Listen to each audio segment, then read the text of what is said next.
Holy shit, I'm live. I guess I should dig some things out.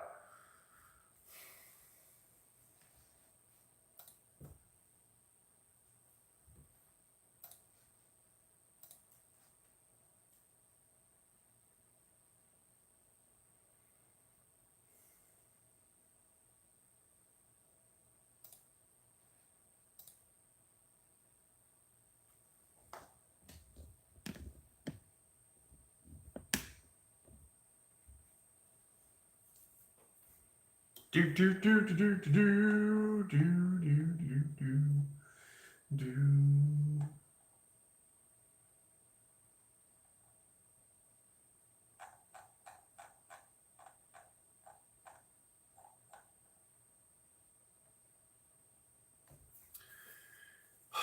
Well, what's going on here?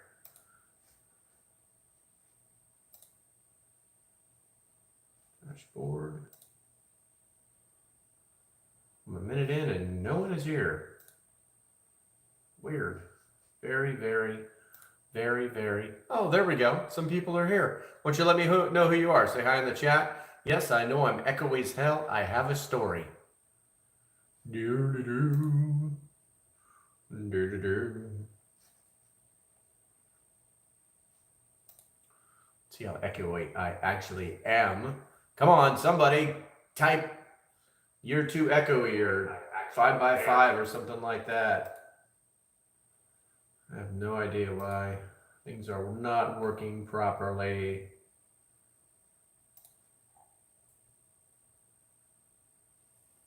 Six people. I don't really like the way that light is. It's a little bright. Let's go ahead and turn that down. Oh, that's not it. There we go. I think that's a little better. Can I look better like that? I don't know. So how echoey is it, guys? Because I'm pretty sure it's echoey. All right. God, the stream looks awful. 6 people. The stream looks awful. Maybe it's just the feed itself. I'm not sure. Well, I can't tell you the 5 that are here. There's not going to be any, unless we run out of shit to talk about. It's strictly prepper stuff. So I got my drink, I got my notes, I got my things I'm going to talk about. Let's see here. Is anybody? Where is that? I don't want to hide the chat. I want this thing to.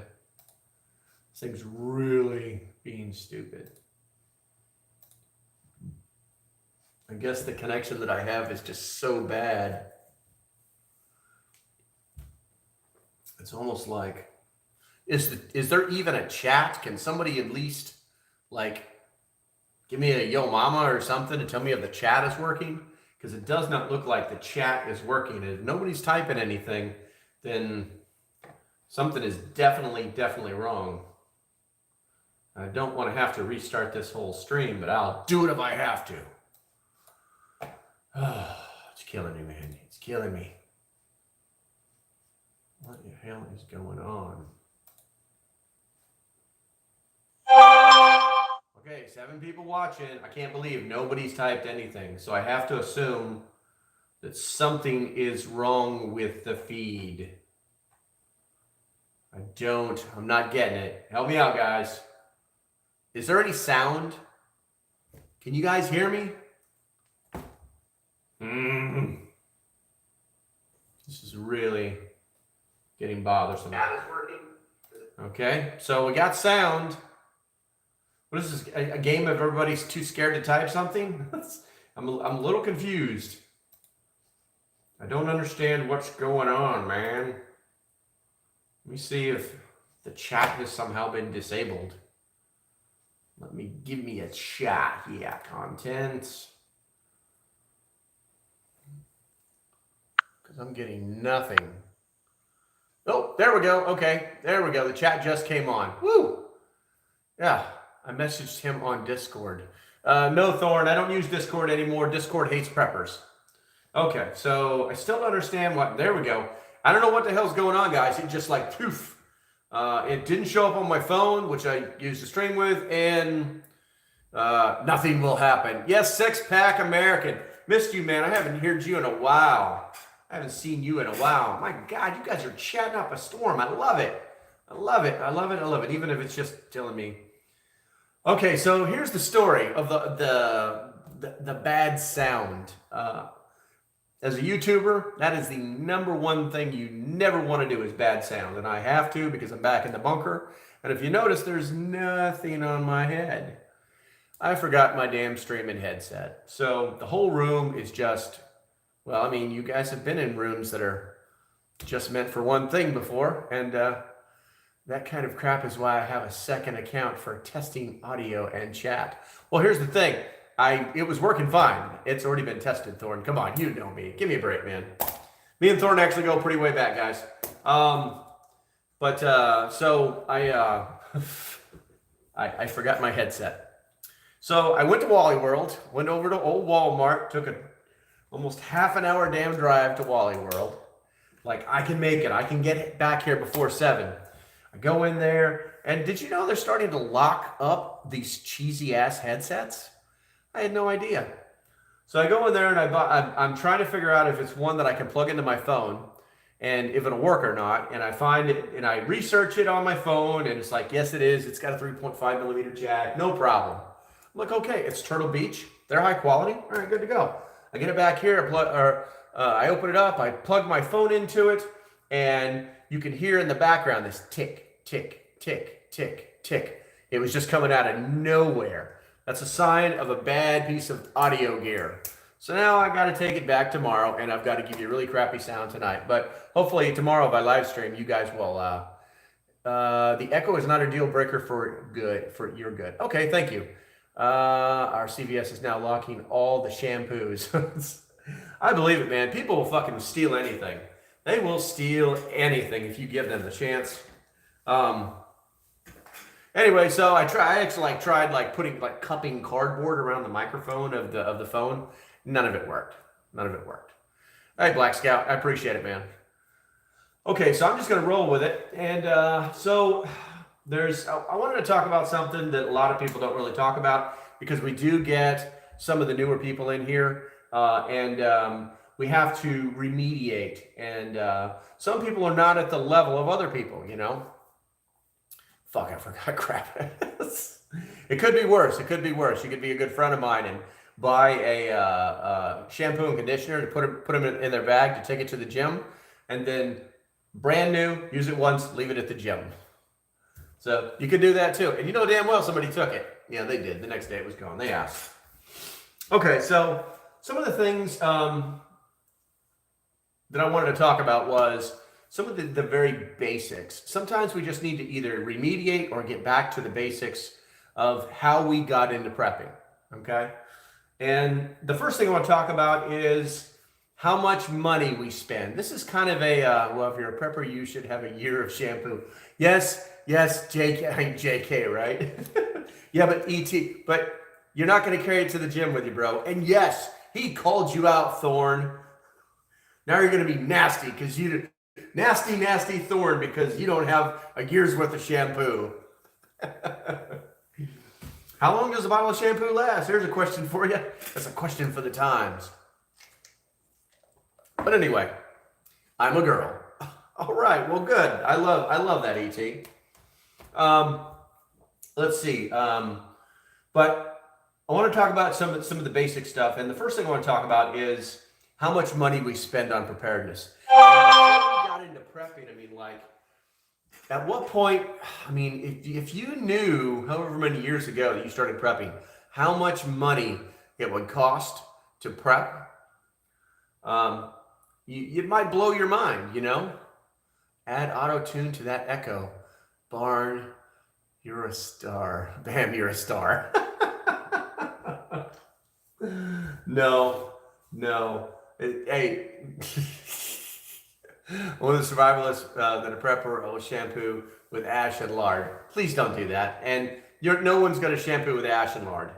Anyway, just because it can be done doesn't mean it should or will be done. What do we got here? I've got to really get that chat open in the right place so I can actually see some of this stuff. So, God damn it, my windows are just doing the weirdest. It really sucks. I can use a computer, but I can't do what I want to do with these things. Oh, and it's all, my configuration is all jacked up. That is not what I want to see. That is not what I want to see. That is not what I want to see. There it is. Okay. So, pop that chat out, minimize, put you over there. Okay. All right, I think I'm close to. So at some point we're like, man, this is getting expensive. And if we knew that when we started, would we have started prepping? Some people say no, some people say yes. The way I came up was actually pretty simple. I treat everything, any large task. I always remember the adage, how do you eat an elephant? The answer is one bite at a time. And so little by little, if you guys have been going back through my old videos, you probably see the 6-can method. I use that for years.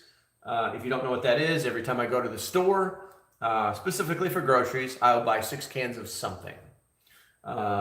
It's in a, I'll mix it up, maybe 2 of corn, 2 of peas, 2 of green beans, or 2 of meat or something, but basically I never walk out of the store on grocery day without 6 cans.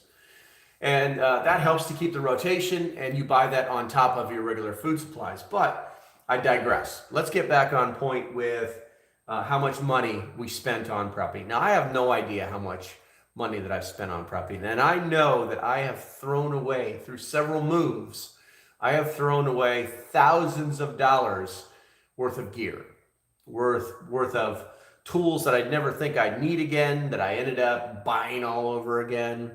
So there's mistakes to be made when you start talking about the amount of money. Now, another mistake a lot of preppers make, and I've written about this in the Patreon. I think it might actually be a free article. I can't remember, but it's about these people that knee-jerk preppers that have lots of money, and they just matter of fact, I think I saw it on one of the doomsday preppers, that one where the guy he lived in the desert. He had money, but he lived in the desert with his wife and kid, and his water preparations were his swimming pool, and that he didn't allow anybody to wear sunscreen or pee in the pool. Okay, but the significance is he was the guy that had pallets of freeze-dried food delivered to his house, and he put it in his garage. Those are the guys that spend $10,000 on all this food. And I think that's great. I really do think that's great. But you know what? Some of that food, it either tastes like crap or it gives you the shits. There's normally only the higher end, like hiking food, doesn't really affect you that bad, I know you like that, right, Thorn? Thorn knows what that is. One day, maybe I'll have a poll, somebody figure out, other than Thorn, what RSC stands for.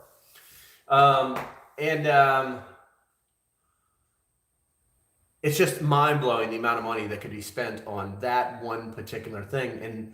And then you start talking about the gear. You see these guys like, it's becoming kind of a thing with me. And I think I've got to the point where I can't help myself anymore.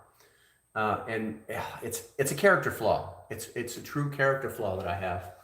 And so I'll tell you about it, because you may, if you've been watching enough of my live streams, you may be starting to notice that it's a trend. And that is the trend. I'm extremely analytical, and I'm extremely critical, and I'm constantly playing the devil's advocate, seeing the other side of the coin, trying to find somebody else's perspective, and then making those decisions or having those thoughts based on past experiences. So it's been my experience that when a YouTuber runs out of video ideas, the first thing they do is they start putting on all their gear and making videos. And oddly enough, most of the time, they're okay. Most of the time, the gear that they put on is mint condition, brand spanking new. Only been tried on one time. Hey, Celtic, what's going on, man? The gear has only been put on one time, and there's not a speck of dirt on it. And it really makes me go, you know what?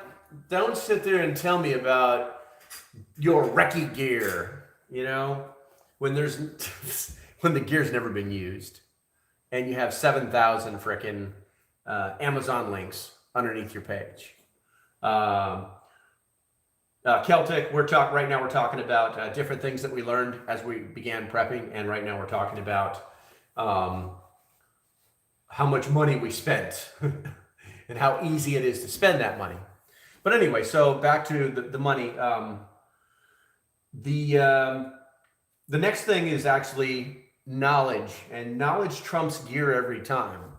I know a lot of people. I've met a lot of people, and yes, I'll toot my own horn. I'm a little skilled that can literally walk into the woods and spend a couple, 2, 3 days there with just a knife. Will it be comfortable? No. Will it be nice? No. God, I hope it won't rain or be cold. But I'm not going to die. I'm going to find the things that I need to find. I'm going to do the things that I need to do. The more tools that I have based off of knowledge, combining those two things together is going to get me through pretty much anything. It's like a man who has a hammer and nail, but he doesn't have any experience in carpentry. He might pull it off. He might do some things, but it's also going to be 100 times harder than he needs it to be, that he's going to want it to be. Because let's face it, if we're preppers, then we're just not preparing for, the end of time, whatever it be. We're prepping so that we don't have to suffer. And if you don't have the skill set to perform a specific task because you decided that Amazon was your best friend and you would just buy the coolest looking gear and it just sits in a closet someplace and you've never actually trained with it, then you're going to have a bad day. And maybe someday you won't. Maybe you'll just go on with the prepper genre and, you'll make friends and everything will be fine. And then one day in your 70s, you'll die in your sleep. I don't know, man. Anything is possible. But as preppers, we have to play the what if game. We have to play it constantly. Okay? So I've been in several situations where I was very lucky. The last time I was able to help somebody with my skills was a woman that was there was a very bad T intersection that was near one of the properties I used to live at. And at night, there's lots of traffic. Early in the morning, everybody's trying to get work. It's kind of a shortcut, but there's this one road that teed up on it, and everybody loved to pull out in front of traffic all the time. Well, one day this woman came flying through there and she was in the right of way, and this guy just kept going and plowed right into her, T-boned her car on the driver's side, and basically cut the car in half. I wasn't the first one on the scene either, which was really stupid, which was really ironic. People are just standing around with their damn phones to their head. They're all calling 911 at the same damn time. Nobody's moving anywhere near the car. So I get out of my vehicle, I go up to the car, and I see that there's no way I'm going to open her door. But that didn't really matter because I happen to know notice the gaping hole behind her, basically where the car had been cut in half. So I just kind of slithered in there. Her airbag had gone off. There was the airbag dust was everywhere, and it wasn't smoking or anything, but it was winter, so her heater was on, and her heater was just blowing this gray smoke goo stuff. And I was just thinking to myself, I can't move this girl. I can't. And she was just sitting there hyperventilating, so I had to calm her down. And then I was like, you know what? It's wintertime. It's starting to get cold. I need to find something to put on this girl before she goes into shock. Luckily enough, when the car got ripped in half, the trunk popped open, and I ran back to her trunk, and there was a blanket in there, and I was able to get that blanket and cover her body up. And then at that right then there, the police stopped, hey, Anarchy. The police had just got there. And then I just basically told them what happened, what I did. And they're like, okay, thanks, we got it. And I was like, okay. And I got my car and I drove away. Never heard another word about it. But it was just ironic that no one stopped to help. And the only thing that saved that woman's life were skills and knowledge. So knowledge will always trump gear. Anarchy, right now we're talking about things we probably should have known before we got into prepping and our experience right now. And we've already talked about the amount of money that you can spend, and we just talked about knowledge trumping gear. Let's see here. The next thing is buying quality gear. Oh, now, if any of you know me for sure, I hate to spend a lot of money on gear. I think that the amount of money that you spend on gear should be equal to, or not equal to, should be complementary to the needs of the tool. If you just want to buy a pocket knife, Walmart sells them for less than $10. I own several of them. They've never broken. They stay sharp. I've cut my hands wide open with the damn things. I've shaved wood. I've literally I've batoned with them. There's absolutely no reason for anybody to own, and I do own a Cricut, okay? Thank you, Anarchy. And I do own a Cricut. I carried one through several tours overseas. Awesome knives, but honestly, I never used a pocket knife more than when I was off of active duty, which is really weird. And if you're going to spend money on gear, it needs to be, okay, so for instance, I'm a huge advocate of Glocks, and I'm a huge advocate of Glocks because they're a moderately priced firearm. Good luck with lamb. I don't know what that means.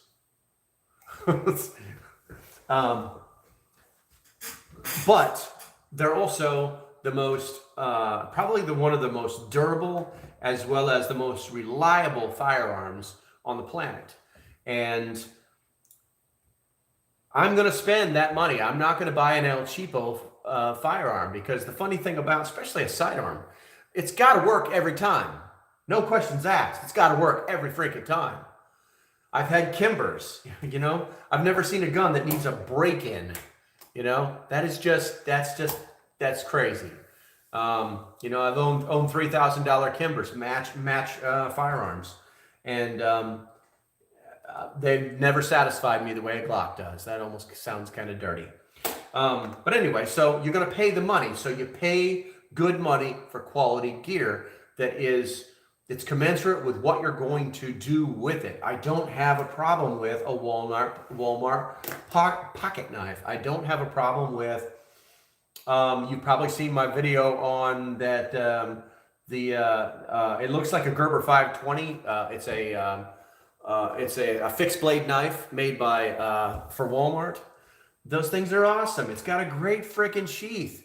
And I only paid like $19 for it. So now if you decide that you want to buy a compass and you only want to spend $5 on it, well, good luck with that, because once again, it's all about whatever the need is, whatever the task or mission is the higher quality. If I need to drive around the block, I'll get in a VW, I'll get in a Pinto, I'll ride a bicycle. But if I need to go to space, I'm going to be calling SpaceX. It's going to be the best of the best of the best of the best, because it must work every single time. You see what I'm saying? I hope you do. I'm not telling you don't go buy fancy stuff. That's not what I'm saying, because I've got loads of that gear too that I'm like, oh, I really shouldn't have bought that, man. Maybe I'd put this crap on eBay and get some of my money back. But that's something we probably should have learned before we got into prepping. And it's a skill that we can apply throughout our lives as well. So, let's see here. What is the next one? Watch the weight of your pack. We've talked about this before. And a lot of people, I don't know what it is. It's like, sorry guys, this is a really crappy chair. I don't know what gets into people's brains about, especially if they're bug out bag, or if they're hiking, or if they're just going to spend a weekend in the woods, or this is it's a ruck march. I don't understand it. I have carried weight on my back in my younger days that the pack was so heavy that we had to lay the pack on the ground, lay on it. We used to call it doing the turtle or the dead bug. Lay on it, strap it onto us as tight as we could get it, and then roll over on our bellies and push ourselves up and possibly have somebody help us get up. And we had to do that because the mission required it. Also for some stupid ass rules in the Marine Corps at the time that eventually were fixed. And just because you can do that for a period of time does not mean that you should ever attempt to do that, you know? I know I could not even make it one night in my own yard. Copperhead scorpions and, is that a Shih Tzu? Kudzu. What's kudzu? Is that crazy weed that grows like a foot a day or something like that? Copperheads and you have copperheads and scorpions. Where are you, ET? I'm now you've got me curious because copperheads and scorpions. Are you in Arizona? Are you in Nevada? Are you in New Mexico? Anyway, so the weight of your pack is actually vine that ate the South. Yes, that's what I thought. Yeah, I've seen it. I was just curious. I'm not familiar with the term. It kind of like was just rattling around in my brain. All right. I helped a little lady who fell in a parking lot over the summer. Tons of people standing around didn't even know basic first aid. They were telling her misinformation. Nobody has called for help. Yeah, it happens all the time, ET. It happens all the time. Nobody wants to get involved. It used to be, you remember, it used to be Good Samaritans, right? And then they wrote the Good Samaritan law, and then people started helping out for a while. And then there was the landmark case where someone who did not know CPR tried to save somebody's life, and then they saved the person's life, but they broke the person's sternum. So they got sued for that. And so then people stopped trying to help, and then they reinforced the Good Samaritan law, basically trying, if you just try, you're protected. And now we've moved into that era of don't give a shit. People just don't give a shit. They'd rather throw their phone up and try to create the next, the next Fox News tab, or whatever it is. Maybe they're part of the next fucking trial and somebody will pay them for their phone video. It's actually kind of sickening.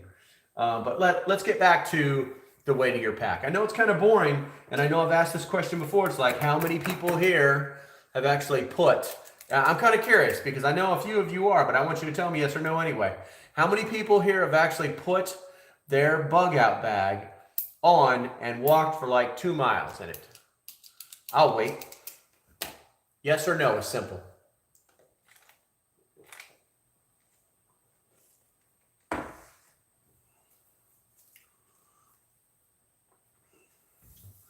I'm waiting. There's 80 of you in here. Start typing. A simple yes, a simple no, or a Y, or a no. How many people here have put on their bug out bag and walked for 2 miles in it?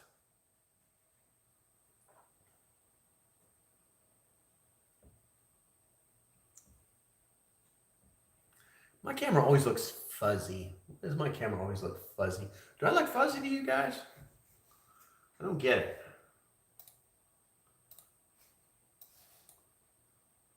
Look at that. Always look fuzzy. Let's try. Okay. Thorne says, my bug out bag goes on my bicycle trailer. I have towed it for over 20 miles. Yeah, but how heavy is it, Thorne? How do you put it on a scale? You know, what happens when you can't? I mean, are you? I mean, I've known you for a while, but I don't think you're crippled or anything like that. So, interesting. Ooh, the light is changing in here for some reason. Anyway, maybe I'll turn that one off. What's that one? Oh yeah. Now we're in the dark. You guys like this better, or do you like it the other way? Let me know. Come on. Oh man, I'm like, all I need is like a campfire back there. Total weight, including my fat ass, is 500 pounds. Dude, Cat Stokes, what in the fuck do you think you're carrying? That's not a bug out bag. That's a Winnebago. How long does it take you? How long does it take you to get that load from your bicycle to your boat? Now you got me having questioning things. Anarchy says, nope. Used to do 12-mile ruck marches in the Army years ago. Probably couldn't do it now. Not in 3 hours anyway. Hey, yeah, exactly, man. I'm almost kind of liking this. What do you guys think? Especially with the black shirt. Seriously, do you guys like this or not? Let me know, because it's kind of cool. But I don't know what it looks like on your side, so.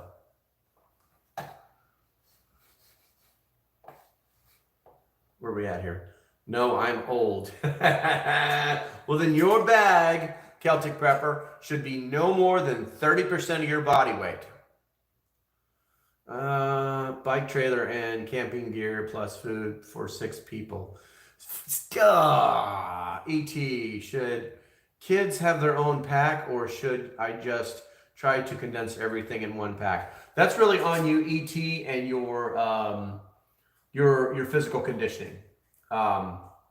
Okay, thanks. Oh, I got you. Okay. ET, that's really on you. All of my children are grown and gone. But my bug out bag is just for me and some of my dog. I actually have a pack for my dog. I make my dog carry his own pack. He carries his own water, or she carries her own water and her own food. But kids should definitely have their own packs. They're the cheapest ones to do anything with, you know. And you just put the essentials in there, you know, put a bottle of water, a little bit of food, you know, a warming layer, maybe a waterproofing layer. You know, clothes are actually pretty light. Make sure they're in Ziploc bags. But yeah, make a bag for your kids, you know, and then as odd as it sounds, say, hey kids, let's go for a walk. Let's go for a walk. Let's see how far we can go with these packs on. And, you know, mommy's going to carry her pack and you carry yours. Book bags are cheap as hell. You can get a $12 book bag, then you could stuff 20 pounds of crap in it like it's cool, you know?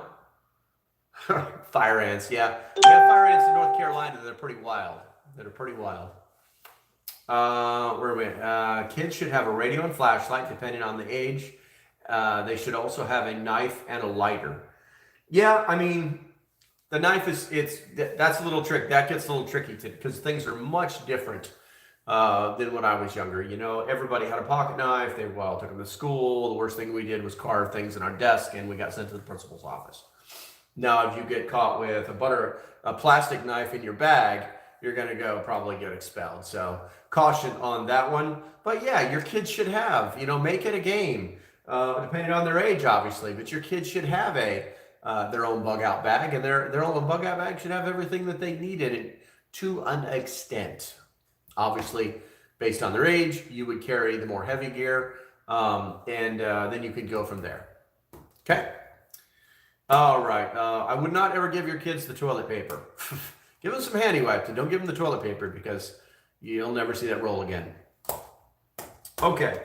But back on the weight of your pack, the rule of thumb is no more than 30% of your body weight. And if you're going too big, you're going to get hurt. There's going to be pain involved.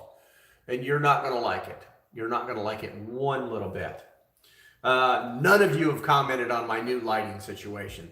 I'm kind of curious since I personally don't care. I stumbled across it and I want to know what you think about it. Should I keep the lighting this way? Yes or no? And I will look for the next subject while somebody says yes or no. Let's see here. Thank you, Celtic. Appreciate it. Life experiences. Chinese chicken, Semper Fi, bro. Man, don't make me devil dog you. I'll break out the knife hand in a heartbeat. I don't do that crap anymore. But, you know, I tell you what, Chinese chicken, one of my favorite things to do is go to the base.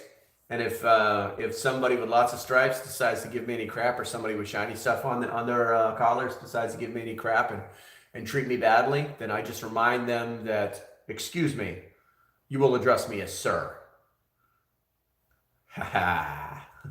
If you're not in the military, you don't know what kind of power that really is. Okay, so since nobody's saying anything about the floating face is what I'm seeing, oh my God, I really have no idea what this even, I'm trying to see it over here on this screen, but it hasn't let me yet. I don't. You mostly just, oh, that's not bad. Could be worse. It looks better in the screen, in my camera here. You're mostly just talking, so I don't care about the lighting. It would be different if you were using green screen and needed perfect lighting.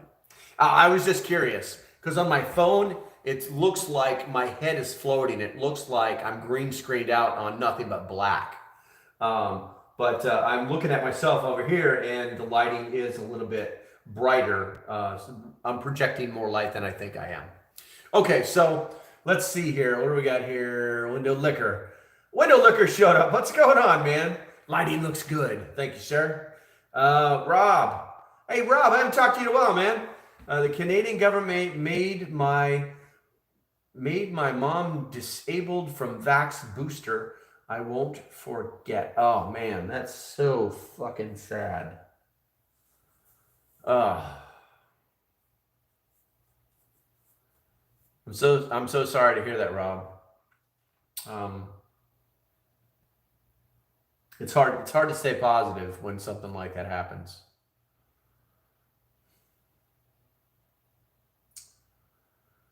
I see the room, but my brightness may be set high for streaming. I can see it on my screen back here. It's just different contrast. I'm good. Okay, so Rob, sorry to hear about that, man. But let's stay positive. I'm going to stay positive because Rob will take me down a rabbit hole with that subject that I absolutely, positively, 100% hate. I hate what is happening. I can't believe what's happening in Australia. And they just keep pushing and pushing and pushing and pushing. And they've already lost and they don't know it yet, but they keep pushing. They're breaking their own laws. Anyway, so let's see what we got here. Just listen on the earphones while I do other stuff. Day or light is fine. Okay, ET, cool. Let's see, Thorn, Rob. Badly sorry to hear that. My sister got blood clots, but fortunately she is fine now. Yeah, that's good to hear, Thorn. Okay, so let's talk about the next thing. A lot of preppers, they kind of get into it. And this is, once again, one of those situations where just because you can do something doesn't mean you should be doing something. And this is something near and dear to my heart, because the one thing as a prepper that you cannot do is expect to live off the land. Now, I know the hunters are going to be like, oh, I can just kill all day long. And you're right, you can. But you know what? As hunters, you know how hard it is to hunt when there's nothing to be hunted. And when everybody else is out there too, scaring stuff off and basically taking shots that either are good or bad, and either it's just not easy to live off the land, man. I've done trapping, I've done hunting. Fishing sucks. Fishing is survival mode. I mean, unless you can find a pond that frickin' is, or a river or lake that's just stacked, you know. I'll probably carry my 3-year-old too. That's possible too. Get yourself one of those reversible backpacks that they make for kids, where they're like right there in front of you. 3 years old? I don't know. I don't know how you're going to carry them on your back or your front. That 3-year-old may need to learn to walk for, a couple miles here and there. Maybe walk a mile, carry a mile, walk a mile, carry a mile, something. Let's see. Thorne says, wait a minute, where are we at here? Window Liquor says, I will not bow or comply. Coronavirus is not a healthy problem. It's a political problem. 100% agree. Thorne, I ran into some folks while camping that knew all the plants you could eat. I wish I knew more about that. That's why we're talking about it, Thorne, because here's the thing. What a lot of people, hey, what's up, Sparky? Farmer's son. Let's see. So Farmer's son, what we're talking about is we're talking about experiences or things we should have known before we got into prepping, and our experiences. Living off the land, I don't think that people truly understand what that means, because they get to wear their warm clothes, and they get to come back to their heated houses, or they get to drive around in their trucks. You know what I'm saying? When you have to live off the land, none of that stuff exists. You have to truly have bushcraft survival skills that will make things better for you, that will give you the ability to begin to thrive, because you'll never thrive the way you will while you're living in your house, or sitting in front of you in your living room in front of a fireplace, even though you had to crack that wood, even though you had to clean that fireplace, even though you have no power, even though you're warm and toasty and in your home. Expecting to live off the land is a little bit foolish, because it's not necessary. Now, with that said, one of the biggest problems that I have with living off the land is exactly what Thorne was saying, and knowing the plants. I've told you guys before, one of the things that I think about whenever I'm looking at plants is that scene from where the guy lives in the Alaskan woods in that bus, and he dies because he ate the wrong plant, and he died an excruciating death, supposedly. At least he did in the movie, anyway.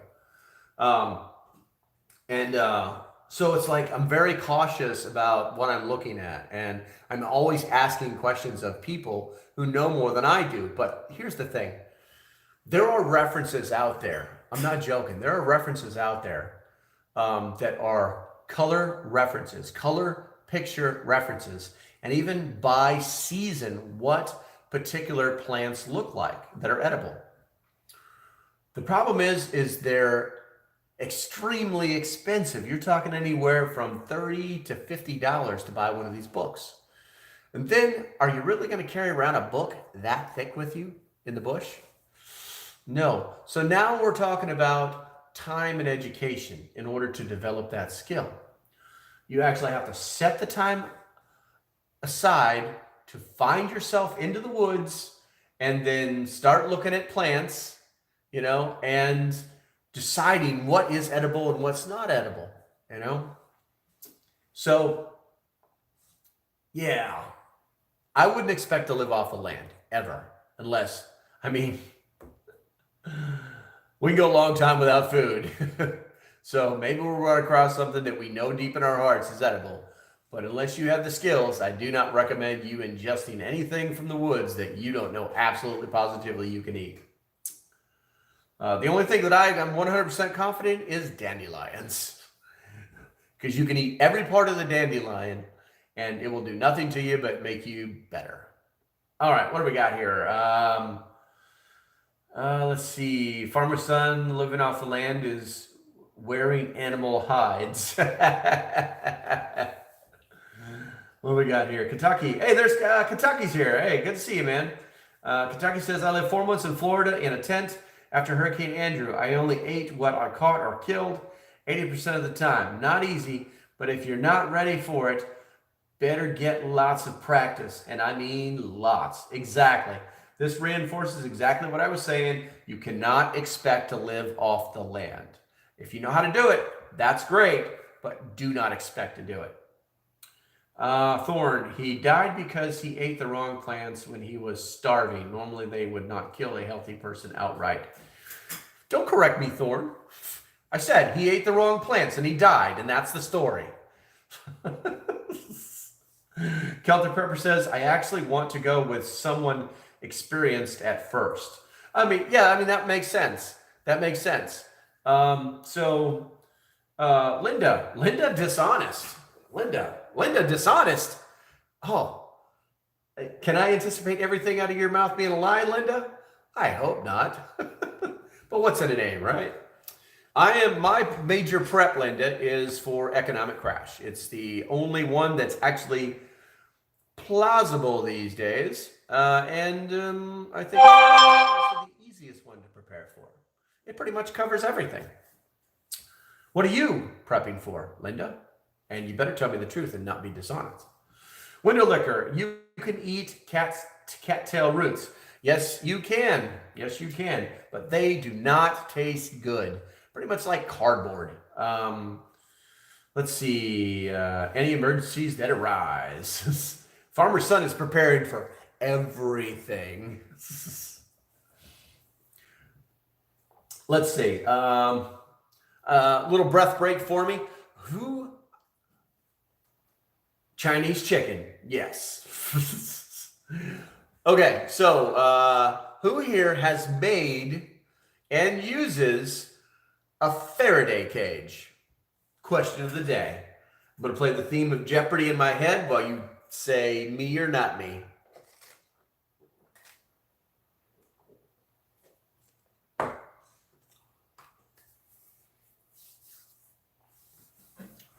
The last camping trip, we used wild onions on all our meals. They were everywhere. Yep, wild onions grow in my yard in North Carolina.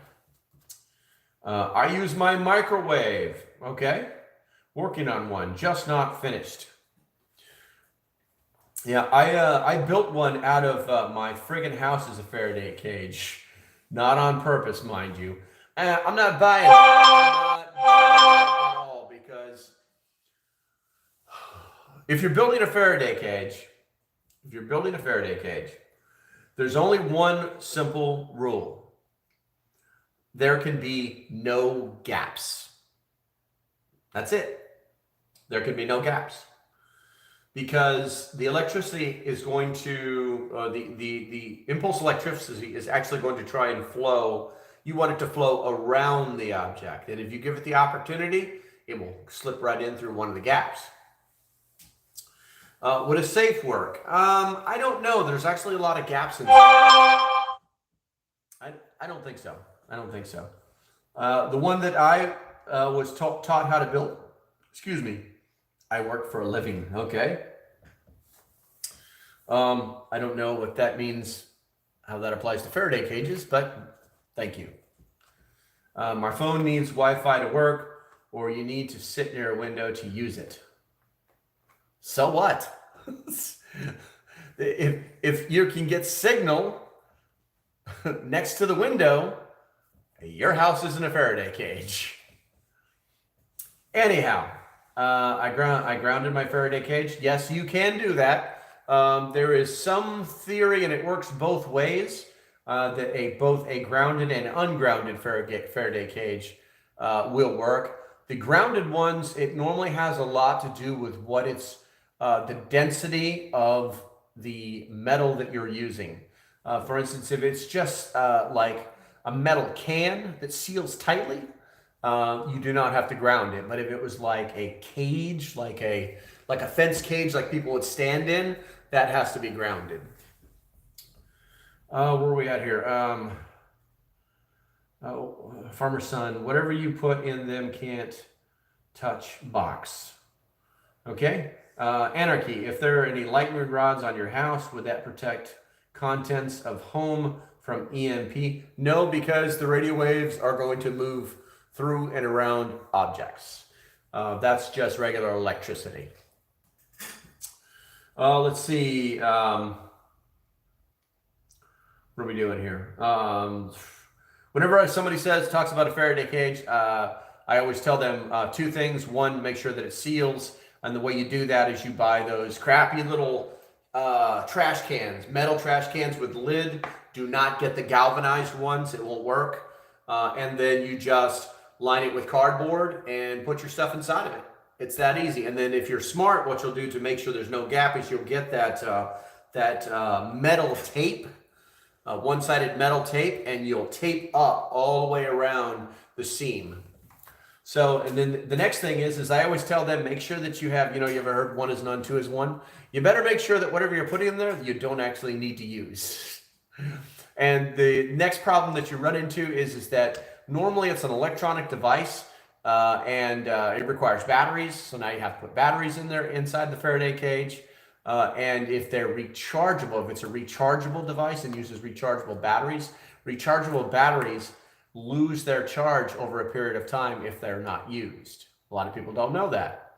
It's kind of like your cell phone. Your cell phone battery will slowly die off over a period of time. The newer ones are pretty good. The older ones are crap. But the regular rechargeable batteries that you can buy, that you can recharge yourself, that go into small devices, those things will lose their charge over a period of time. And you'll have to open the Faraday cage to recharge those devices. So think about that before you put them in there. Obviously, think about the type of device that you're getting. So what do we got here? Protection, lightning. They also develop a memory. Yes, batteries do develop memories. The newer ones are not that bad, but the old batteries will develop a memory. Basically, they're like, oh, you would think that they're intelligent or they have a mind of their own. I can't tell you how that technology actually works, but I can tell you that I saw it in the military a lot with our rechargeable batteries. If we would burn them down and recharge them all the way every single time, that's what they would do. They would remember that and let us recharge them all the way.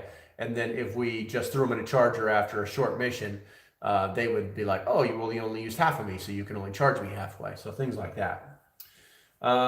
Fully drained before charging, very true. I have been on service calls where even the lightning rod and the lightning gutted half the electrics in the house. Yeah, exactly. Okay, so let's get back on point. Let's see here. Our next subject is, your bug out bag is not complete without a destination. And what that implies is that people don't really think about where the fuck they're going. They don't really have a plan to go someplace else. They think that they're going to get on their bug out bag. They're going to get on their bug out bag. They're going to get in your bug out bag. That they're going to put their bug out bag on. And they're going to start walking. And it's going to be like Lone Wolf McQuade, or you're just going to be walking down the road and yeah, we're going to see what's going to happen. And that's just stupid. That's just absolutely stupid. You should definitely have a plan. Where are you going? If you've got a bug out bag, you should know how long it's going to take you to get from some place to the next. If you've got a get home bag, which is traditionally be able to get from work to your home, you should know how long it's going to take you to get from work to home. You should have a location that you're going to. You should have a plan. If not, you're just fucking camping during the apocalypse. Let's see here. What is it? I heard Mylar sheets will work, never tested it. You can build, if you get the heavy gauge Mylar sheets, you can build a Faraday bag with them. But once again, you need the metal tape and you need to make multiple levels, multiple layers. Once again, and the problem is sealing it. You've got to be able to fold it and tape it so that there's no gaps, so that that impulse electricity cannot move through those gaps into the bag. What do we got here? And yeah, back to have a destination. Where are you going? I have asked this in my YouTube post before. It's like, do you have a destination? Where's your bug out location? Not like tell me where it is. I don't need a zip code. I'm asking you if you have a place that you're gonna go to. Because if not, you're just walking down the street, and that just makes you a target. And then if, yeah, do you have a plan to get there? Do you have a path? Does your direction, your course, your heading, your azimuth, if you're going to go cross country, does it cross rough terrain or swamps? Even worse. God, imagine trying to cross a swamp during the dead of winter. No, that forces you up onto a road, which is where you're vulnerable. Is that part of your plan? Have you thought of that as part of your plan? So I guess having a destination and a way to get there in your head or on paper is probably pretty important. And lots of people never, ever, ever think about it. Okay. What do we got here? What's the next thing? Don't drink water you haven't personally purified. Now, I mean, obviously, if you're traveling with somebody, they purified some water, you're going to drink it, blah, blah, blah. That's not what we're trying to talk about. What we're trying to talk about is water purification. Lots of people just don't do it. I put a poll out last week asking how confident people were in their ability to purify water. Only 60% said that they were comfortable with purifying water. We have Life Straws, we have Sawyer Squeezes, we have 20 different types of hiker-related water purification processes. We have tablets, we have ultraviolet light wands. We have made it so simple that we don't even have to boil our water anymore. But only 60% of the people who replied, and it was like, I think it was 14 or 15 people, said that they were comfortable with purifying water. So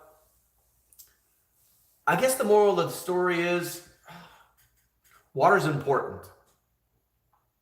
Always has been, always will be. 3 days you're dead, something like that.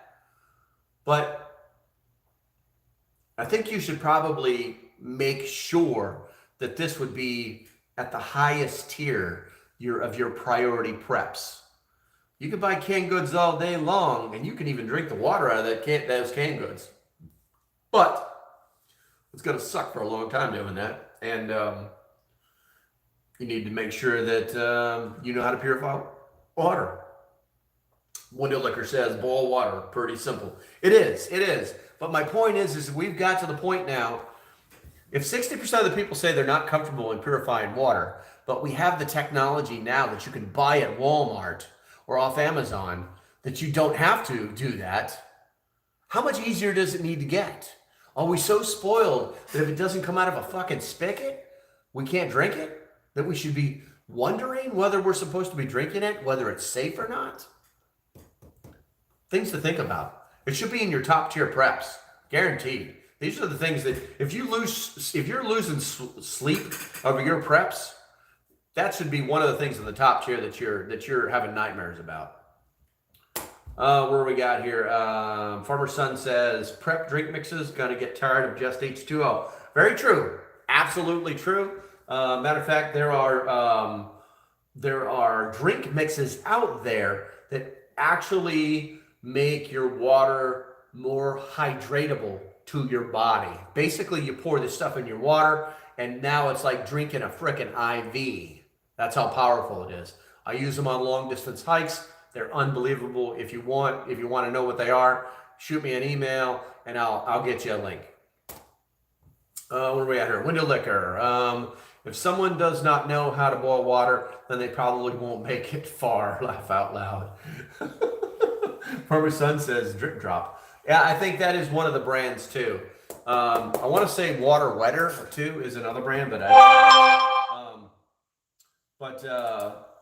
yeah, and that makes you wonder too, Window Liquor. I mean, it's like we're all friends here, so I want you guys to survive. But maybe the people that don't know how to boil water shouldn't be around anyway. I mean, that's hard to say, but we all know people in our lives that we love that are like that. I mean, do we really want them to die just because we want to, it's the purge or some shit like that, It's the aqua purge. If you can't boil water, you don't deserve to live. Kind of funny to think about it, but also kind of sad. Okay, so one near and dear to my heart. Get in shape. You should have known becoming a prepper that your health was probably the most important prep there is. There is not enough gear on the planet to save your life if you can't perform. If you can't deal with the fact that your life is going to get 1,000 times harder, 1,000 times more difficult, 1,000 times more painful if you're not healthy. And I'm not talking about becoming, freaking, steroid man and running 1,000 miles. I'm talking about just being healthy. If your BMI is equal to a plate at the gym, there's a problem. There's a serious problem. And it goes beyond prepping. And here's why. Because preppers have a tendency to only think about themselves. They have this picture in their mind of what prepping is, And I catch myself doing it all the time.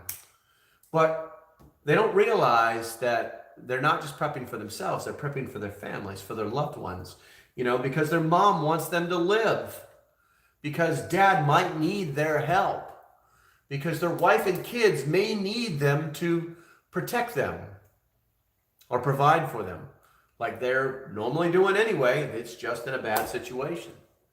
And your life as a prepper is going to be 1,000 times worse if you are not physically and mentally fit. Go walking. Put your pack on. Actually do a real ruck. Don't play games. Know your limitations. I constantly hear about these people that say that they're going to put on all this gear and they're going to ruck to wherever they're going. And I think that's great, okay? But I did that for years, and I'm here to tell you, it was never once fun. It sucked every single time. And you do get used to it, and you do get stronger, but it also destroys your body. It's like these people that my kit's 175 pounds. I'm wearing a plate carrier and 5,000 rounds of ammunition. And then I asked him, I said, so what, are you healthy? He's like, yeah, I'm healthy. Okay, well, how tall are you? 6'5". How much do you weigh? 230. You all muscle or you fat? I'm all muscle. Well, there you go. Because someone who's under 200 pounds, who's not physically fit, can't do that shit. And if they try, they're going to damage themselves. And then where are you for your family when you can't perform? Where are you? You're lost. Then depression's going to sink in. And then you're going to make people have to do things and carry things and carry the mental weight of your failure. And I know you don't want to do that. So I'm going to read some of these here because that's one thing that's near and dear to my heart because, I kept up with 18-year-olds that's my catchphrase. I kept up with 18-year-olds for 20 years and I was damn good at it. And then I got out of the service and I kind of went to shit for a while. It was never a real lifestyle for me to go to the gym every day. I always hated working out, but I did it because I had to. And I got lazy and slack when I got out of the Corps. But it helped me realize that it was important that I stay healthy for my family. I stayed healthy because I might be able to help somebody else. So I think you should be doing the same thing and trying to stay healthy. Let me read some of these chat things right here. What we got here? Celtic Prepper, yes, working on it. Exercise, good, food, and vitamins. Exactly. By the way, if you guys are not taking your vitamin D and your vitamin B12, you are stupid. Here's why. Vitamin D keeps the COVID away. Cha-cha. And your vitamin B12. After you are over the age of 26, I believe, your body stops taking in B12. Yeah, from all the food. It doesn't process it anymore. So you need that extra, you need that B12 jump. To get your body to process it. I think it's 100 milligrams every morning. Okay, what do we got here? Let's see. Rid any substance addictions like drinking, smoking. You can die from shock from going cold turkey from alcohol, etc. Yeah, very true. I mean, if you're a prepper, I honestly don't see how you can be a prepper and have I want to say addictions that are going to kill you. Um, it's really difficult for me. I smoked for 20 years, and I still do smoke cigars. But I've never had a problem with alcohol. I can drink. I don't really like drinking, but well, I don't like drinking a lot. I don't like losing control. Someone called me a control freak, but the reality is that it does slow you down. It is if you know anything about the chemical interaction of alcohol in your body, it's poison. That's not your grandma talking. That's someone who understands the science talking. If you can burn it in a lantern, it's poison. It probably belongs underneath your kitchen sink cabinets. If you can clean rust with it, it's poison. But you can do that with Coke too, anyway. What do we got here? Jackie. Hey, Jackie. Happy Thanksgiving to you. Appreciate it. Let's see here. Farmer son, my back and legs are already jacked up. I know my limitations. Yeah, I know. I saw the scar, man. It's pretty, you are pretty jacked up. But you know what? You got that ATV, and I've seen you get around a little bit. You know, you just got to find alternatives. You know what I'm saying? You got to find, lots of little places to poke your rifle out windows and stuff like that. Let's see here. Window Liquor says muscles take lots of oxygen usually. They gas out faster than being toned in shape. Yeah, very true. Very true. That's why some muscles. My general rule is that you can work any muscle in your body every other day, with the exception of your core muscles, which is your abs and so on. You can work those out every day. Those things are they're like leather. You just beat on them, they just get stronger. What do we got here? Jackie Puppet, love cigars, man. What's your favorite smoke? Well, I like the high-end stuff, but it's very expensive. But right now, my go-to are the Swisher Sweets originals, or the cigarillos.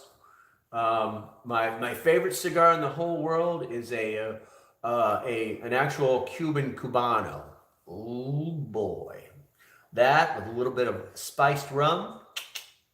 That is the schizner right there. One of my favorite memories. I'll jump off subject for a second. One of my favorite memories was the first time I went to Colombia. We were working. It was 10 o'clock in the morning, and we had to blend in, and everybody was drinking rum and smoking Cuban cigars. So that's what we did. Great, one of the greatest days of my life. Anyway, let's see here. Thorn, Window Liquor. Yeah, I watched the show Manhunter. I think bulked up, bodybuilder, failed out really quickly. Yeah,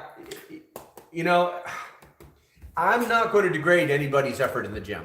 I'm not going to do it because it takes discipline and drive to get in the gym every day and to do those things and to have a program and to measure results. So it's almost like having like a mini job, you know what I'm saying? I was never a fan of it. I was always one of those shooters that was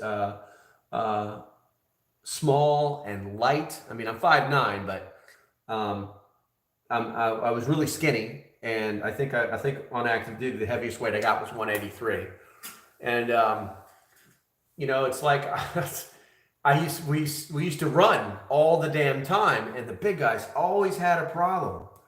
And I used to tell them all those wasted hours in the gym, and they would get so pissed off at me. The trick to beating those guys is never let them get a hold of you. Let's see here. Window Liquor, yeah, Thorn, same in mixed martial arts and boxing, etc. Yeah, I mean, I'd rather be light and fast. I really would. I'd rather have a little bit less body fat during the summer, maybe a little bit more during the winter. But I feel sluggish when I get too overweight. Thorn, dude was super. The dude was super fit, but dehydrated quickly, and his feet blistered up almost immediately. Well, yeah, he's carrying all that weight. That's the first thing. The second thing is that the water gets pushed right out of your muscles the more you use them. So you need a lot of water. Hey, good evening, Irish Prepper. Good to see you, man. Good to see you. We were talking about things we should have known before we started prepping. We just talked about being in shape. And let's see, what do we got here? Next subject. One near and dear to my heart. We talked about it a little bit. Bugging in is better than bugging out. Change my mind. I'll wait. I'm under the belief that bugging in is always better than bugging out. Why? Because of actually pretty simple stuff. One, that's where all my shit is. Two, that's where all my preps are. Three, that's where my family is. Four, I know the terrain. You know? Five, it's defensible. There's so many positives because once you bug out, you have none of that stuff. Now, the only time it's better to bug out is when you have some place to bug out to that you can safely get to, that has all your shit, that has all your preps, that has your family, you know what I'm saying? You basically move everything there. It's already there waiting for you. That's the only time bugging out is good, is better than bugging in. Bugging out should always be a last resort, and you should always have a plan. That's actually a pretty simple subject to talk about. It's black and white. Flip the coin. It's gonna come out. It's better to bug in. What do we got here? Everybody seems to be agreeing with me. Let's see.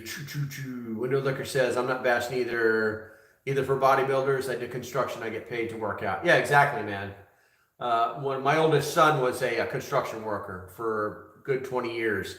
And that's all when he first came on the scene, that's all he did. So what do you want me to do? Just move all that shit. And that's all he did was move bags of concrete. This kid was a monster after he started to catch his second wind. He could pick up, I'm not joking, he could pick up an entire joist himself and just move it wherever they wanted it to be moved. He was a beast.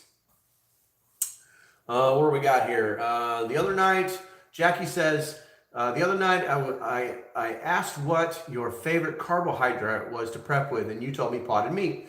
I've been confused because the only potted meat I know of is all fat and protein. Well, I wish I had some here. Yeah, there's fat in it and there's protein in it, but it's also loaded with carbohydrates. And honestly, when you're moving, and the reason I picked that as my prime meat for bugging in my bug out bag is because it has those things that I need to keep moving. Well, a lot of people just don't get, for some reason, is that calories provide no measurable energy values whatsoever. They're not even measured in energy values. Only carbohydrates and proteins are. So, yeah. Maybe you're not eating the right kind. Maybe I'll need to get some of mine and show you what I'm talking about. Farmer Son, Southern Prepper 1's Little Green Men episode.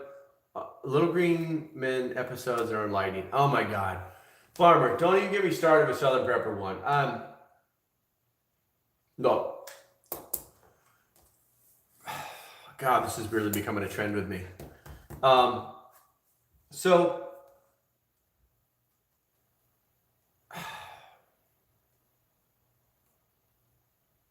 I'm not going to say the guy's full of shit. What I'm going to say is that the guy is okay. Here's the thing. Some people see things and they don't see things. I see things that other people don't. The next time you're watching, or maybe go back to some of his old videos, because I've seen he's actually moved it. He's always standing, unless he's given his news report from this concrete porch that's not really the prepper news. He stopped doing that since I busted his balls. But when he's transmitting or when he's making his video and he's standing up in front of that gray wall locker, looking at your screen, look at the top left-hand corner.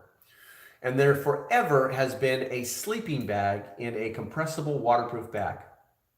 Now, anybody who knows anything about sleeping bags, no matter what they're made out of, you never store them in that bag. You never store them there. That's for when you're out in the woods and you're using them. You never store them there because all you do is compress the composition of the bag and the filling. You're compressing it and you're destroying it. And over time, you have a worthless bag. It feels fluffy. It feels like a sleeping bag, but when you sleep in it in a cold environment, it won't work. You're going to freeze. So anybody who is storing gear and calling themselves a prepper and getting paid to do it, because yeah, that's what they're doing. That's what I've started doing. I'm just never going to be that Amazon freak. Then they need to walk the walk if they're going to talk the talk. So I'm not a real fan of Southern Prepper One. What do we got here?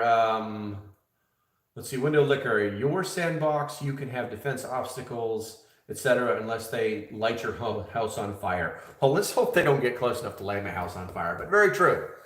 I'm going to be doing a video on fire extinguishers because I put this poll out and asked how many people know how to use a fire extinguisher, and there was 20 people that answered, and 10% of them knew how to use it.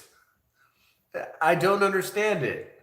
Pull pin, aim at base of fire, squeeze until the fire goes out.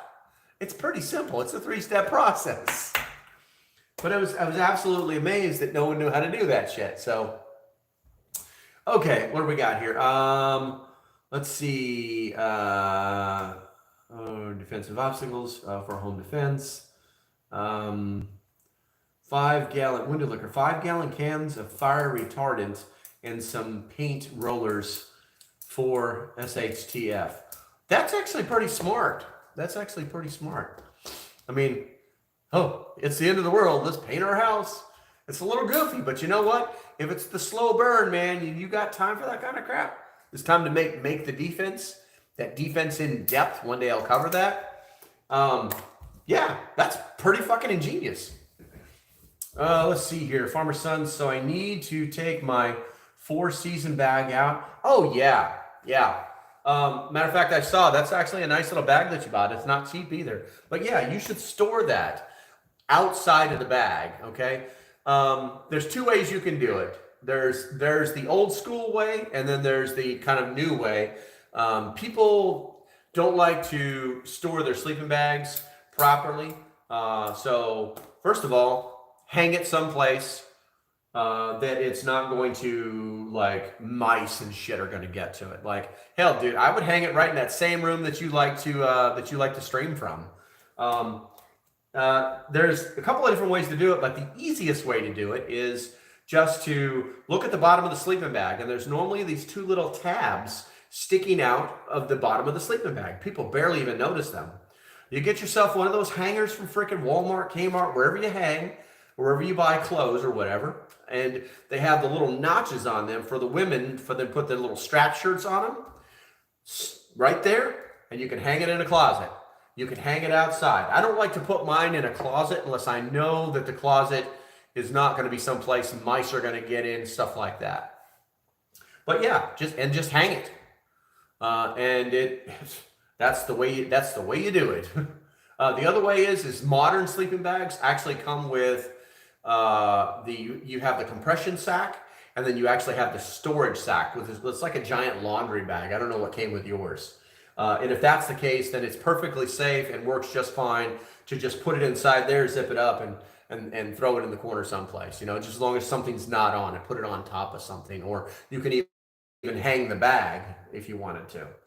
But yeah, that's how you. Is Kmart even a thing anymore? I'm not sure. The Kmart that I used to go to is closed. Yes, I think they did. I think they did bankruptcy. Let's see here. Let's see. Jackie says they plaster the directions on cans too. Are we talking about fire extinguishers, Jackie? I'm not sure. There is a picture on the side of most fire extinguishers where somebody's like, let's see here. The Celtic Prepper. I'm still learning all this stuff. Thanks for your knowledge. No problem, Celtic.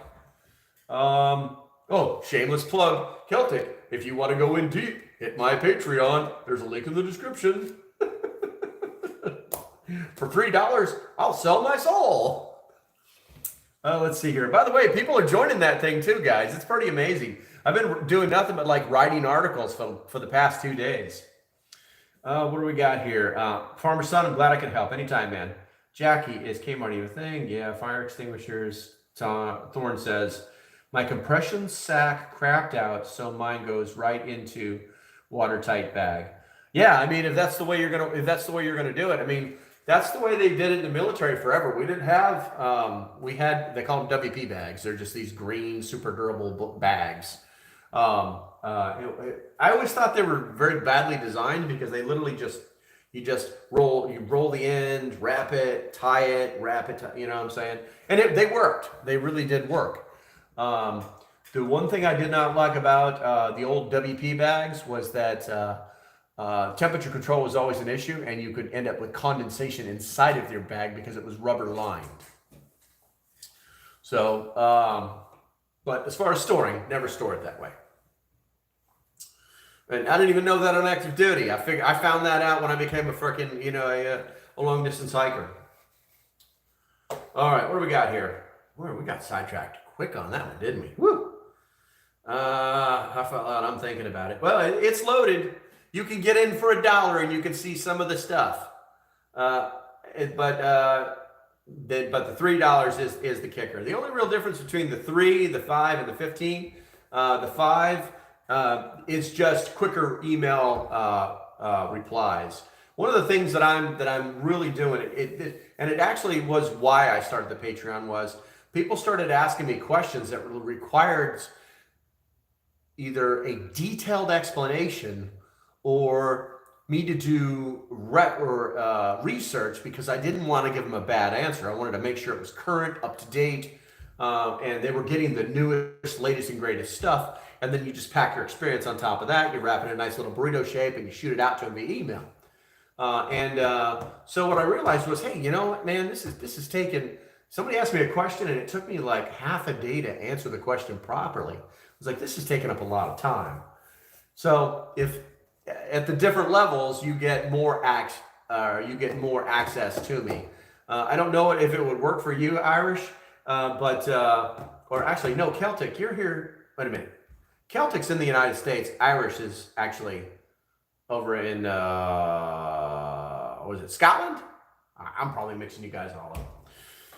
So many people. But anyway, yeah, at the highest level, if you decide to throw $15 a month at me, I give you a phone number, and if you want something, you call me. Yeah, figure that one out. Let's see here. I actually told somebody, because when you join, what happens is you actually get this video from me to you. I actually use your name and everything and say, hey, bro, thanks for signing up. You know, I'm in the States. So that means Celtic is my guy that's in my Scotsman, I think. Let's see here. But yeah, check it out. You got any questions, let me know, and we'll go from there. Okay, so the next thing, let's see what we got here.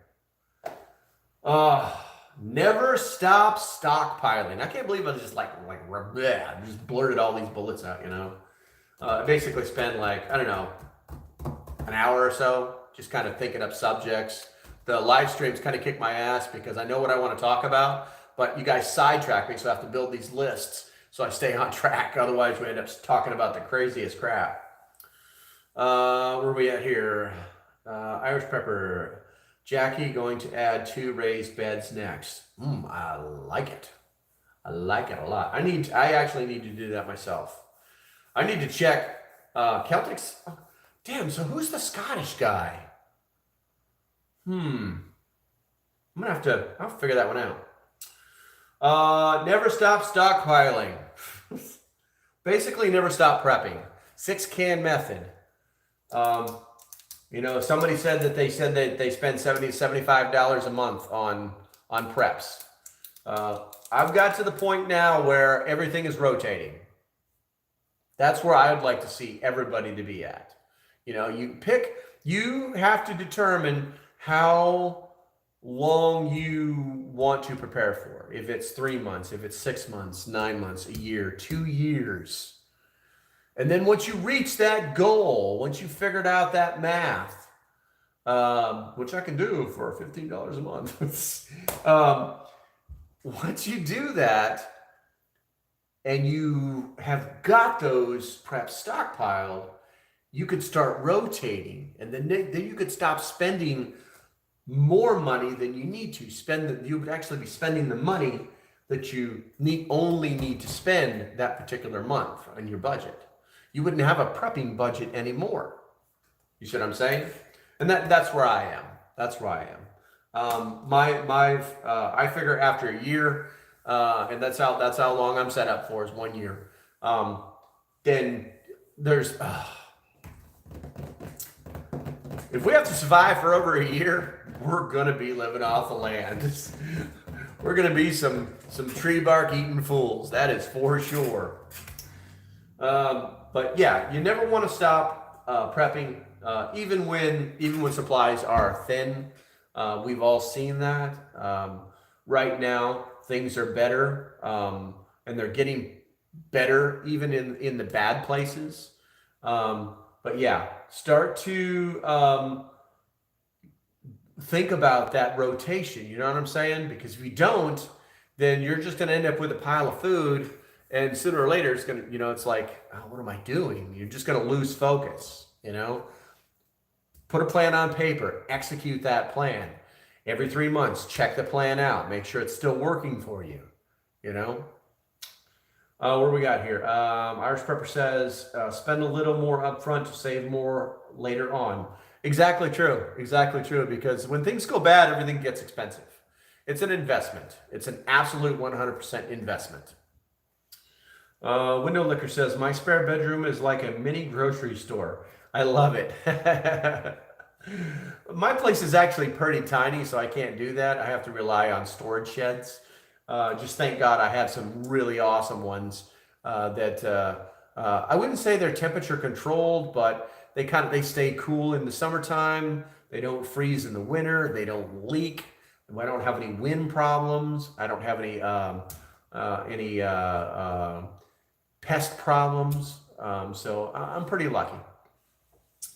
Let's see. And frankly, the one place everybody forgets about, under the beds. I know a guy, I'm not joking. He doesn't put things under his bed.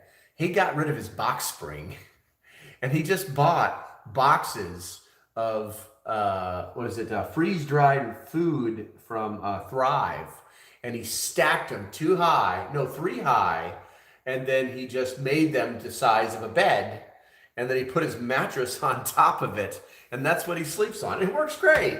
It absolutely works great. The food's good for 20, 25 years. So not only does he have a bed, but he's got a bed made of food. What do we got? Window Liquor says, same with the yard apples, blueberries, blackberries, peaches, pears, figs, grapes, and a vegetable garden. Yeah, absolutely true. Absolutely true. The only thing that used to piss me off, I used to be on this property where it's like every tree that I had was either a fruit or a nut tree. And the only damn tree that ever produced anything for me was the pear trees. I had all sorts of nut trees and fruit trees, and there was just something about the soil. It did not like any of those type of trees. The trees grew, they just never made any nuts. All right, what do we got here? So, never stop stockpiling. Never stop buying your shit. 6-can rule. Okay, your neighbors might be your biggest danger. It's very true. It's like, who do we trust? Who do we trust? We're kind of going into mag territory now.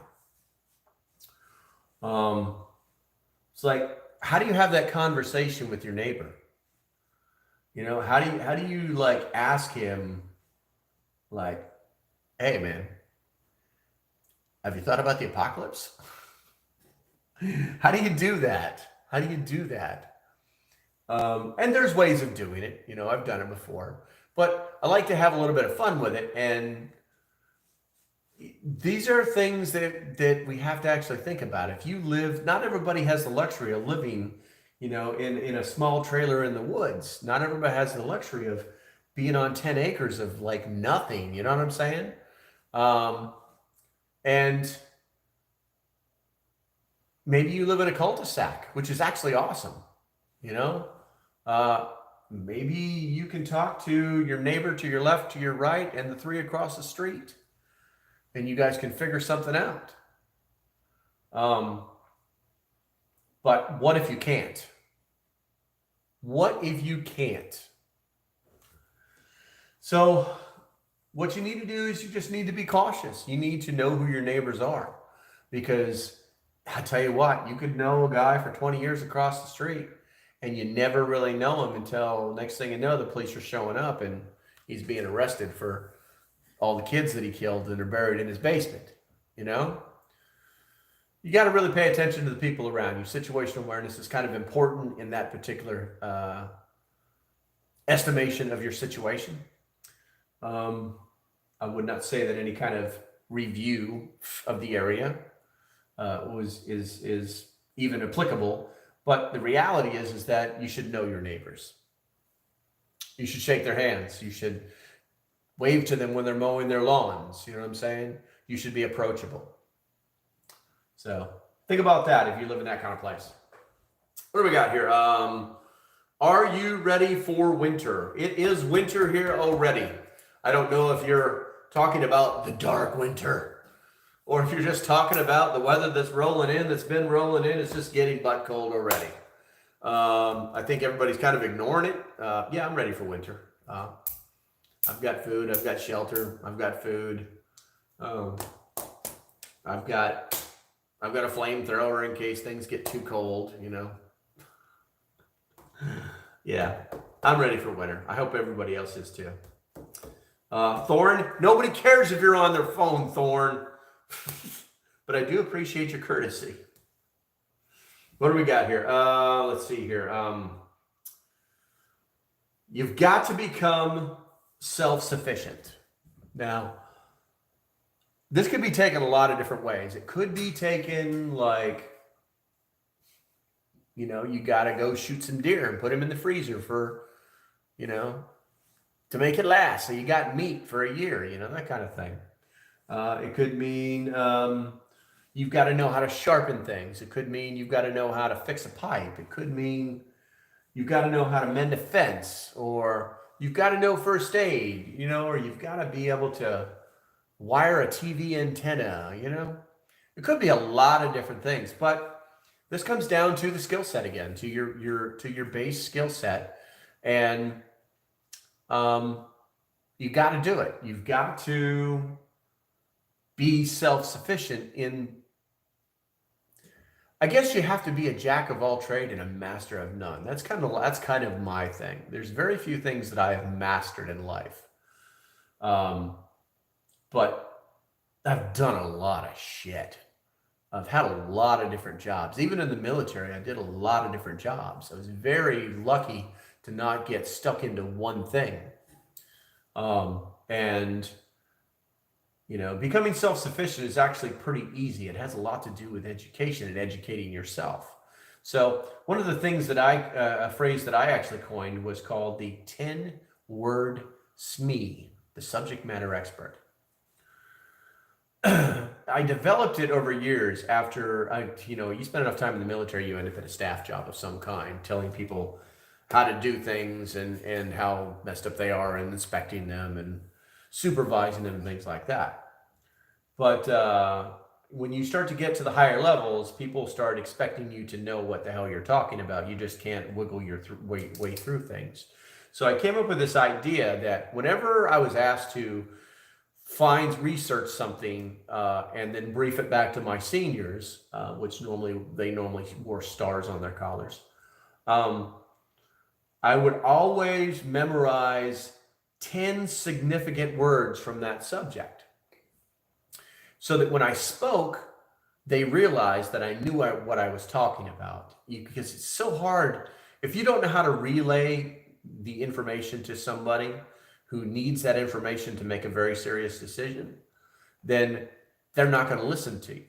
So what I would do is I would make sure to memorize 10 significant words from that particular subject, and that would make me a 10 to 10 word subject matter expert.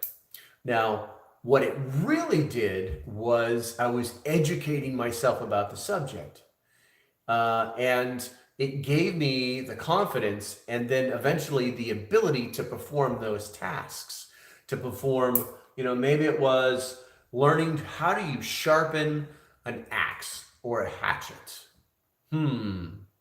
So as you're studying that, taking notes, you recognize 10 significant things, and that actually is what gets driven into your brain. And then now with that confidence and knowledge, you can now become self-sufficient in your ability to, in this particular case, sharpen that axe. Yes, you could screw up an axe if you do it wrong. It's that easy. Oh, look, Thorn's back, guys. Woo! You're the best, man. Thank you for your time, Thorn. But anyway, so that's a little trick that I came up with years ago. It does work, but the resounding results is that you actually, in trying to prepare for something, you actually end up educating yourself something. That education equals confidence equals the ability to be self-sufficient. Okay, so what do we got here? Family turns on you, don't think neighbors won't. Hold on, I'm not reading that right. Where are we at here? Family turns on you, don't think neighbors won't.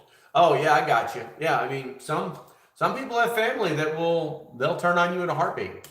There are people out there that are users. So to think that neighbors won't, know your neighbors. Very good point, Window Liquor. What do we got here? Train with your gear. We talked about this before. Oh my God, train with your gear. This has nothing to do with going to the range and firing 5,000 rounds. Well, maybe a little. What this has to do with is actually using your gear. We're going to go back to what's his nuts. God, I'm not a fan. I honestly believe he's a giant phony. I think he's probably a great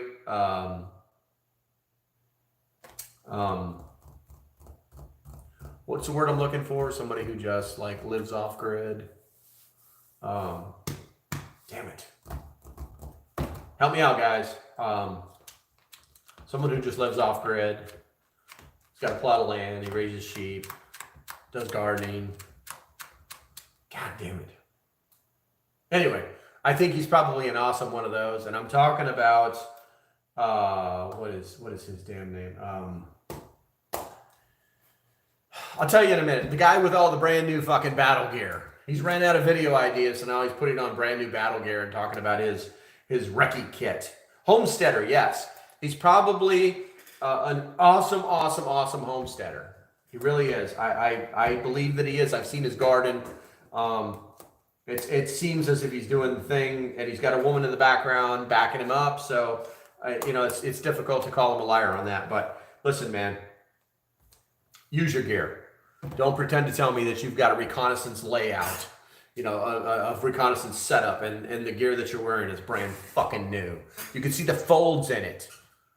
Anyway, train with your gear. So, how many times have we used our axes? How many times have we used our hatchets? How often do we use our fixed blade knives? Because we probably use our pocket knives all the time. I mean, that's EDC gear. I hope you guys have your EDC gear. Don't make me do a video on EDC gear again, because my last one sucked. Because I always have too much crap. Yes, fold food. German Ballonines. Yes, fold food. I don't know what that means. I'm gonna pretend. I'm gonna assume that there's a language barrier here. And if you're in Germany, I love Germany. Well, I used to love Germany. It's not that great anymore. Anyway, so yeah, train with your gear. Wait, this goes back to when's the last time you put your bug out bag on, walk 2 miles? You know, when's the last time you purified some water? You know what I'm saying? Are you using a Berkey? Do you use a straw? When's the last time you used your little water purification tablets? Can you remember what it tastes like? Because it doesn't taste super good. When is the last time you've had to, I don't know, fix something with a hammer and nail? Or when is the last time you've had to mend a hole in your sock? Train with your gear. If it's brand new and in a closet, it is useless. And I'll tell you right now, the old paradigm of, well, I don't want to damage it because, you know, I'm going to need it when the world ends. Well, if you need it when the world ends and you've never used it before, it's almost useless to you, bro. It really is. You're going to spend more time trying to figure out why your pack doesn't feel good. You know, I'm wearing my plates when gardening. No problem from my neighbor. He probably just thinks it's a piece of workout gear, man. I actually have. So I'm so like don't like to spend money. I'm not joking. Do you remember the what is it? I want to say, I know it was a 500, but it's like, do you remember the original? It's like L500 rolled steel armor plate. That's what I have. So I actually have it in like a El Cheapo black SWAT carrier. Because when I wear it to work out in, I don't want people to think it's like tactical. They think it's just a workout vest of something, right? I've actually had a cop pull me over one time. He's like, well, what are you doing? Well, I'm running. He's like, well, why are you wearing that? Wearing what? It's just a weight vest. And I go like, chink, chink. And he'd be like, oh, okay, have a nice day. So, yeah, that's always fun. And believe it or not, I have made my own body armor before. It's not that hard. I think I'm going to make a video on it. The problem with it is it takes a long time. When you're making body armor by hand, it takes a long time. And you can do it yourself, but it's easier to do it if you have 2 people. Okay, so train with your gear. If you don't, you're a slacker. What do we got? Heavy plates. Yeah, they are. They are. Tink, tink. I'll show you guys one time. I mean, I'm not shy. They're completely, you know, and I have different gear, you know, if I've got a patrol belt, I've got frickin', if I want to do heavy patrol, I can go with frickin', just an LBV that's got mags in it. I use the line system, and you know, it's variable. It's variable. I'm not a huge plate guy. And the reason I'm not is or body armor guy, because I do prefer to be very light and stealthy in the woods. I think it's very easy to hide and remove problems on my property when I'm lighter. All right, so next thing, harden your home against attack. Yeah, I mean, it's some of the simplest things that people never think about. Did anybody ever see that post that I put in? It was a post in YouTube, and I put it in, I want to say it was a month or 2 months ago. So many people are just like, they had no idea. So when they install your back plate for your locks, they put them in with these 1.5 inch screws.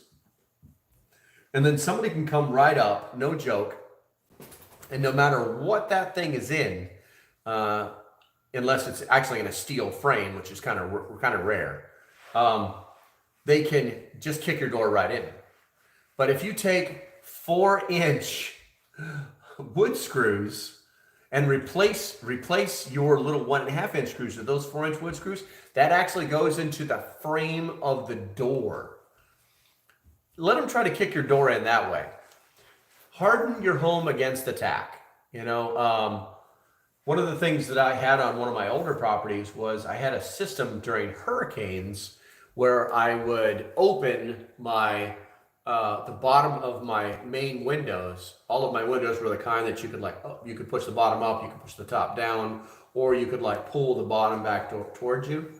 Well, what I would do during hurricanes was I had a system that I made out of plywood and 2x4s. And what you basically do is you take a 2x4, you take a piece of plywood and you cut it out to the shape of your window, the outside of the actual window frame, okay? Not the window opening itself. And then what you do is you take a 2x4 and you put it on the outside across its width, and you screw that into the 2x4 from the inside, okay? And then what you do is you take and you drill a hole the diameter of whatever type of very large, very thick bolt, okay? And then you push that bolt through, and then you cut another 2x4 the same width of that plywood that you just made, okay? So the general idea is you take that plywood and you push it up against the window on the outside, you open your bottom window, and then on the inside, that now you have that, this is the plywood, now you actually have that bolt coming through, and then you take the other 2x4 that has a hole in it, you put it over the top of that, and then you crank it down with a ratchet, and it squeezes it to the window. This does two things. One, it protects your home against flying debris. Two, anybody who wants to get into that, they've got to get through a 3/4 inch piece of plywood, and that is not easy. Four, you solve the problem of compression during a hurricane.